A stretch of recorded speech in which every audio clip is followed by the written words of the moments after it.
when will you retreat? I said, when will you retreat? Let me show you something. Parasofrekal. The book of Samuel.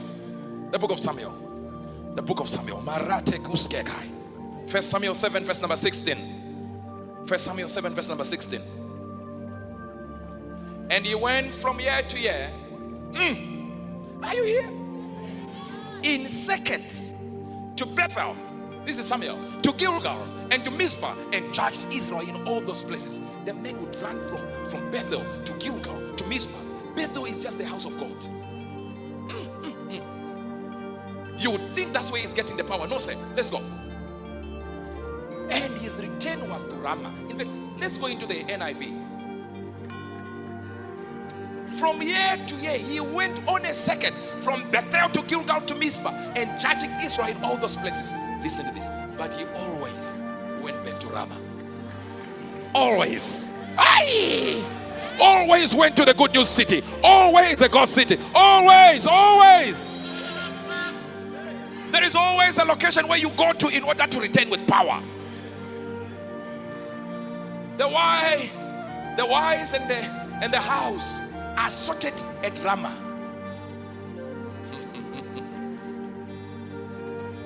Most of you don't understand these things. Men of old, renowned men of God that understood the power of God, always went to a location.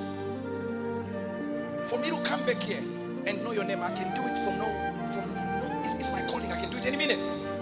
But for me to call you and be able to prophesy what it is that you want, and then for that to happen.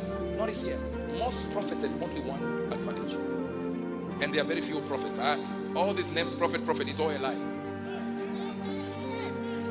The Bible says he made some, and the word some there, it actually means few. So now everyone is a prophet now. Someone saw us driving a Lamborghini and thought, yeah, you know, if you want to drive a Lamborghini, just be a prophet. Now they're in there with no Lamborghini, not even a Toyota. Listen to me. The advantage that you do not see is when we speak and say your name is John, you are like this, you come from this location, there is this problem. You see, most prophets only have this testimony where a man stands and says, is that what the prophet said, was it correct? Nobody follows to see if the things that they were saying came to pass. This is where the problem is. You are not hearing me. Even around the world, you are hearing me now. Nobody follows. Some people say, oh my God, he's so powerful, he prophesied. Yeah, but did it happen?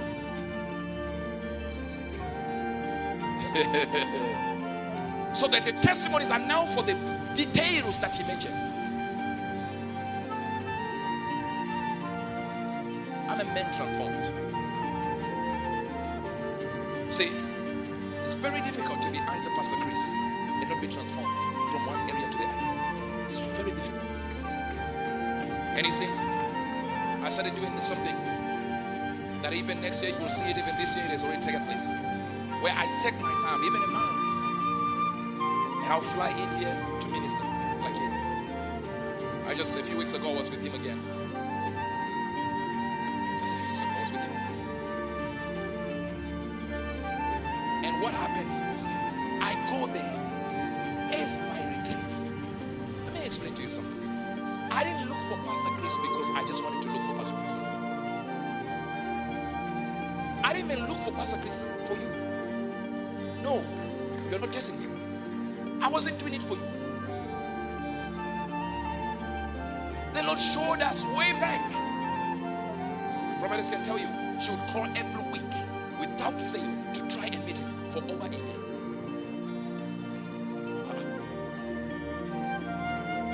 Those phone calls did not yield nothing. I'll call too. No, we didn't get that access. Because that wasn't the access. And I thank God I didn't get that access at that time. I was too immature, my pampers were going to fall off. I had no realization that what you need is the way that the man is ministering. The revelation he has is what you need. You want to get a human angel? Get him behind the pulpit, not after the service. I know I'm talking to somebody now. I get people, not people with ministries. I understand people with ministries, but I get so I can understand. But people say, mentor me, please, just mentor me. I'm thinking, this is it. I had 3 hours of free mentorship. I'm ministering every time here. I'm pouring out what is inside of me. And I assure you, if you give me 6 months of your life of listening to these messages, applying them, you will never be broke another day in your life. It's not possible. It's not possible. I've seen it. I've tried to be broke myself. Poverty got broken in the process. I can never be broke another day in my life. I can't. I cannot be. Now I know what you're thinking. Oh, but me, I'm broke. No, you can never be broke. Let's marry. Let's go, friend. Let's go. Okay. All right. You're not getting me. You can never be broke another day in your life. Let me explain to you. Like I said before, your body doesn't know it's in Zimbabwe right now. You are the one who told it.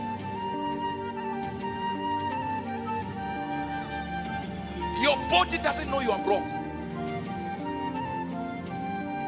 You can never know a straight line until you see a crooked one.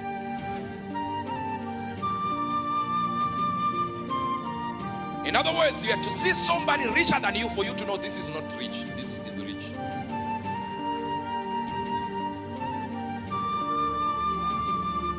I went to my father's house,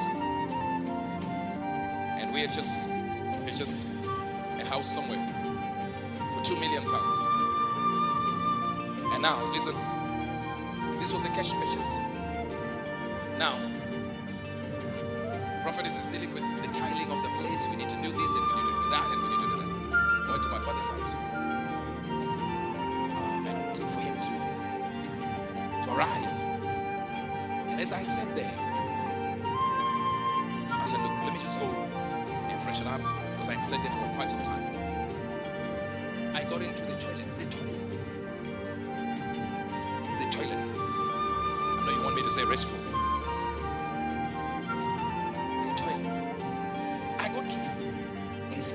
I got to the front desk. I'm talking about the house, right? Front desk, maybe 6, 7 people on the floor like this.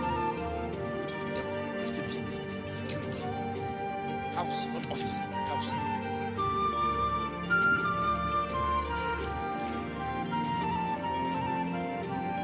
I started asking, is this office? He said, no, this is house. I said, hey.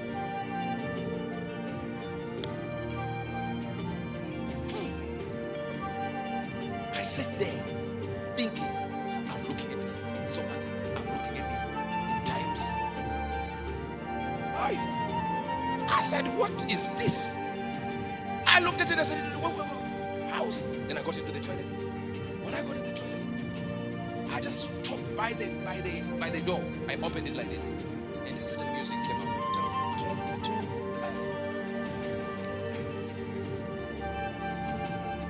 Everything starts moving. The toilet is opening. The tape is moving a little bit. I left it alone. I'm like, leave this thing alone. I went back into the sitting room. I called my wife and said, baby, you need to change the tiles that you are buying there. She was buying Versace tiles. I said, leave them. Find another one. This is what we are seeing here. Is in the toilet.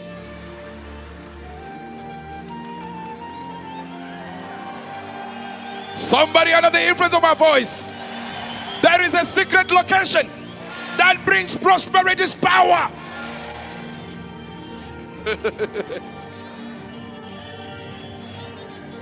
If you master the art of going, you will return with power.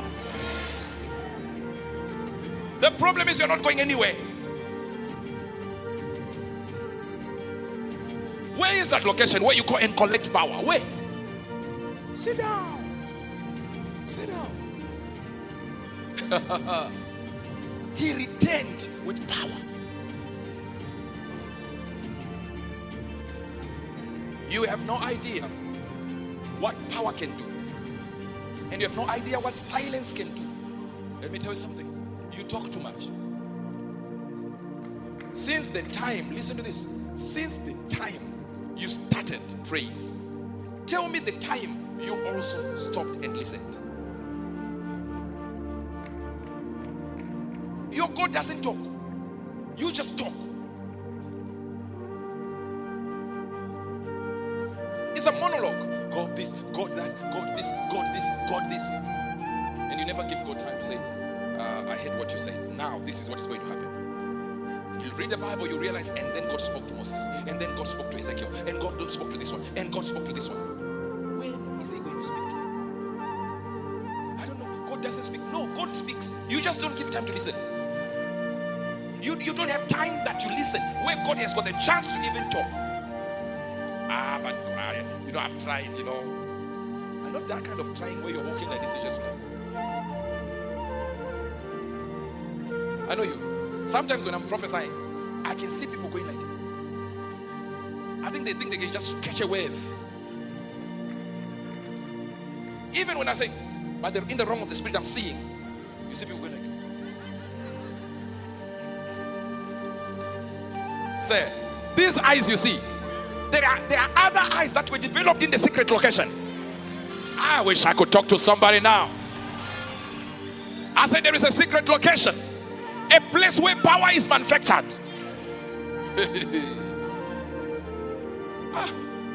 Men of power. When I go to Nigeria, the whole meeting is done and people pack and go home.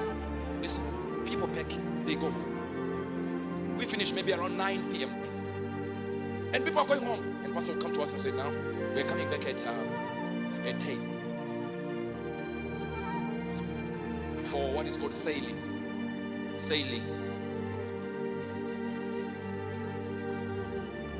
I remember I was standing next to one of my sons in there, and they'd done one sailing session.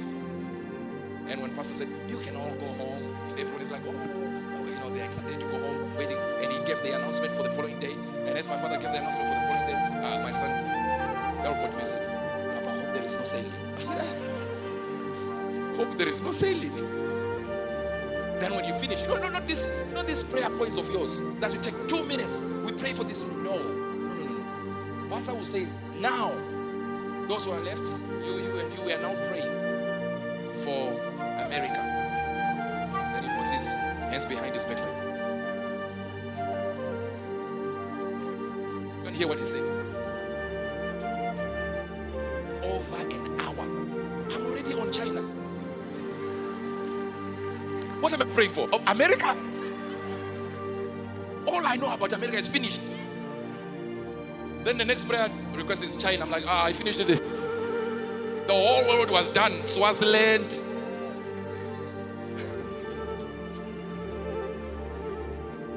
There are men who have a decorum in the spirit. They know the decorum in that time of silence. They know what to say. And words come to them to demand to be spoken. So as they want to stop that prayer, the Lord gives them other avenues. They go around and they're speaking in the spirit. See, the problem is this: when you speak in a silent location, here is your problem. You do not visualize. If I'm sitting here, I will give you examples you know. So if I'm speaking like this and I'm praying for, let's just give a, maybe I want a new house, or I want to go, or I want a house, I don't even have any.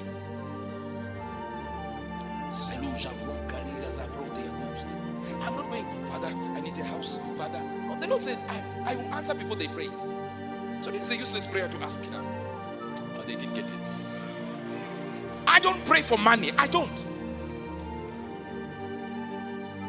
Money is the most useless thing to be put on a prayer request or prayer list. You can't make money a prayer point. Something sinners get for free without praying. You get it through prayer. You're joking.